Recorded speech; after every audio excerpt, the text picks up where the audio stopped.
That little Elsie. I know. Today, it's just Elsie Dot. Elsie Dot Stancombe, yeah, and she's just so beautiful, isn't she? Oh, do you know, I can't bear it. And it's bad enough as outsiders. It's bad enough just when we saw it all happen and all the rest of it. Oh, look at her little face. We've had a new Dixon arrival this week. Yeah. And a beautiful little girl. And to see in a 7-year-old, I mean, it's just, when you think of all the joy we're having this week with my great niece, and then you see that just 7 years after a birth and that happens, Yeah, it's just awful, isn't it? Unbearable. Yeah, and it's the innocence as well, isn't it? I mean, she just is so innocent, so beautiful, her whole life ahead of her. And enjoying the summer holidays, just going to a dance class that her parents would have probably saved and worked really hard for to send her there somewhere that she could love. It just is awful to think about, isn't it? Honest to God, I can't bear it. I can't bear it. It's just awful, isn't it? I know. Often in this job, you try and distance yourself from some of the horrible stuff you talk about, because it's the only way to keep your sanity sometimes. This one's hard, though, isn't it? But this week, it's just... I say, just feeling it this week because of our little new arrival, and you just think, it just brings it all home all the more, doesn't it? It's dreadful. Dreadful. Elsie's special day, if you're part of that day today, make it special. It would be a celebration, I think, won't it? But, yeah, and we're thinking of her, all three of those little girls and their families. Terrible. I can't even imagine what they're going through, but today will be a tough day for them, so we're thinking of them all. Has brought light, love and joy to so many lives in her 7.5 years. From the moment her parents knew of her existence, she has brought them nothing but happiness, and the life she has lived has been a true reflection of the love they have all shared together. Jenny and David were absolutely delighted to discover they were going to become parents for the first time. And they did all the things that you would expect them to do. And as anyone who knows Jenny well, there was, of course, a meticulously planned out order of things for everything to go. Except Elsie always liked to do things the way she wanted to and on her own watch. She arrived Earthside a whole 5 weeks early. Jenny had just finished work that day. She was looking forward to a few weeks' rest, lunches out with her friends, last-minute baby shopping, the things that we all think we're going to do in those first few weeks of maternity leave. Elsie was far too excited to meet her mummy and daddy and made it known that her time was now. From the moment she was first placed in your arms, the first time you saw her special name written on the board above the hospital bed, she filled you both with a pride that words simply can't describe. That first night at home, and you both sat there wondering, what on earth do we do now? How are we responsible for this perfect little girl? All new parents go through the exact same thought process, but Elsie did not pick up on that fear or that worry that you had. She fitted into your lives perfectly. She taught you how to be the very best mummy and daddy, and she showed you right from the start that you were a team and that you were all in it together. Jenny fully embraced being a new mum and all that brought with it. She and Elsie went to all of the baby classes. They made new friends along the way, and they learned so much more about one another than she ever thought possible.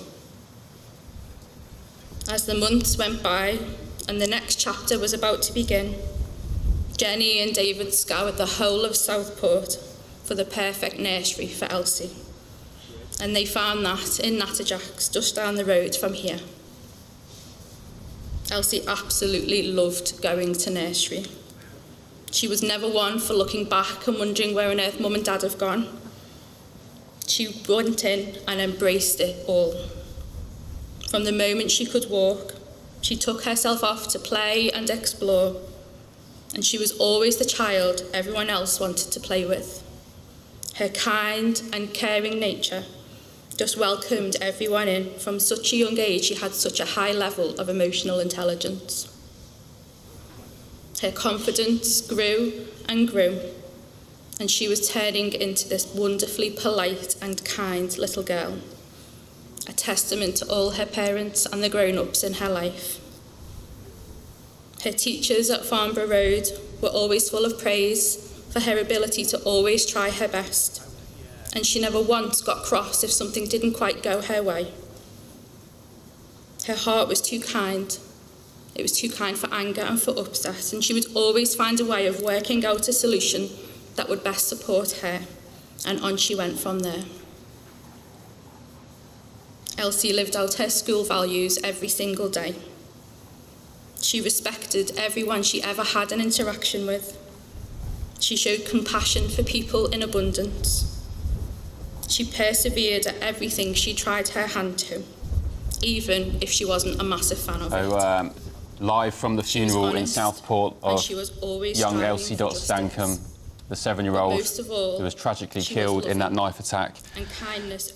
Describing how Jenny and David, Elsie's parents, were delighted to become parents for the first time with Elsie.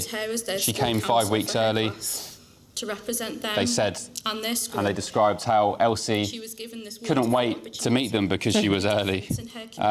Talking about how the mother, Jenny, had so many hopes and dreams for her young daughter, planning meticulously, baby shopping, going to baby classes with her young girl once she was born, looking for the perfect nursery. Let's go back and listen now live again to the service. She would often be found, as most 7-year-old girls do, practicing her cartwheels at any given opportunity and making sure she knew her routine in time for the next cheer practice.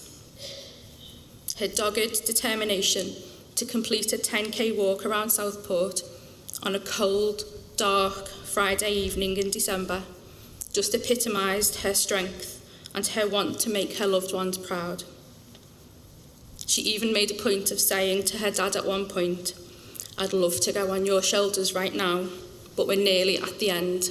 I'm going to keep going." She knew her nanity would be watching and shining down on her with pride. And speaking of pride, Elsie's proudest moment came when she found out she was being given the title Big Sister. As any of us who are big sisters will know, it's an incredibly privileged title to hold, and one that she was so excited for. She absolutely adored her little sister Rosie. She doted on her, mothered her, and loved her like no one else could. The 3 best friends became 4 best friends, and family time together was so, so precious. Elsie and Rosie have grown up with their parents showing them how to truly live, how to embrace everything that life throws at you, and to always, always be there for one another.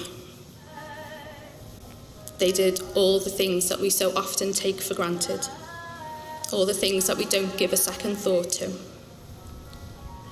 There were days out, near and far, bike rides down to Ainsdale Lake, or the Fairy Lake, as Elsie named it. There were mummy and daughter coffee lunches, taking it in turns to paint their nails together, baking in the kitchen, going out for a Sunday roast, or simply just having music on in the background and talking to each other about their days. Elsie loved helping her dad choose the next song, and she did also throw in the odd compliment here and there about his own choices. And some of what we hear today is because of Elsie and her dad's love of music and the different types that they would have on at home and in the car. As Elsie grew older and into the beautiful little girl that we love, her eye for fashion and detail grew with her. She had always had a good sense of style. She even managed to make one of her Barbies a brand new dress out of a little sweet wrapper that she'd found.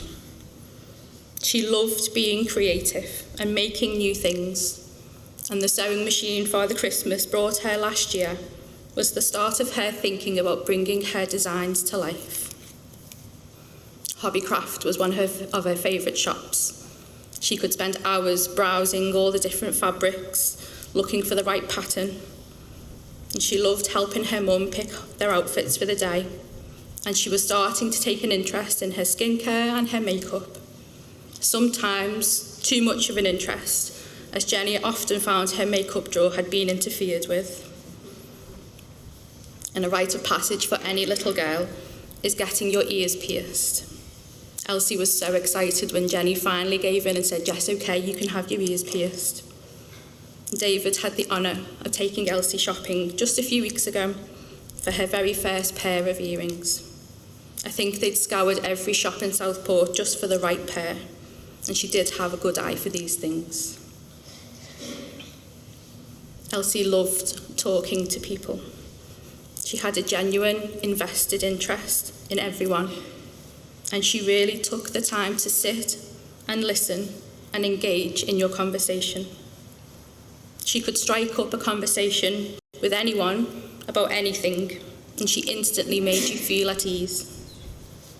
She was so bright and so articulate, and you sometimes wondered how this beautiful little girl was intelligent enough to be conversing with you the way that she did. If she knew that you were heading out somewhere, if you were just popping to the shop, or you were going on the next tip run, she would always offer to come with you for company. She never wanted you to be on your own. She also knew if you were going to the shop, there might be a sneaky little something in it for her as well. But that was her kind and caring, loving nature that she was just born with, simply just being Elsie.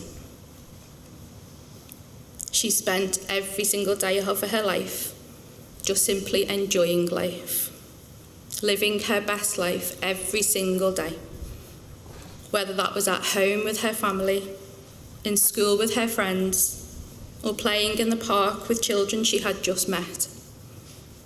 Elsie embraced life, and the sadness that we feel at being here today is not just because of the life we have lost in Elsie, but because of the life we have lost in ourselves because of Elsie not being here. She has made the biggest of impacts on so many people's lives, a number that is far too difficult to compute. Her legacy remains here on earth, in you, her parents, in Rosie, in her grandparents, her cousins, her aunties, uncles and friends. Your beautiful, perfect little girl made you her mummy and daddy, and that can never, ever be taken away. Elsie was a gift given to you and to her sister, and she made your lives immeasurably joyful. Her story does not end here today. Her story will be told every single day by those who love her. Her name, such a specially, carefully chosen name, will be said every single day. She will make you smile every single day, just as she did when she was by your side. Elsie absolutely will continue to make a difference to this world because of her pure and kind heart. She always did what made her happy, and she would want you to continue her happiness in your hearts. The light she brought to your lives will never ever diminish. Her sparkle will always shine. And the love we have for Elsie in our hearts will grow every single day. Thank you, Elsie, for being exactly who you were made to be.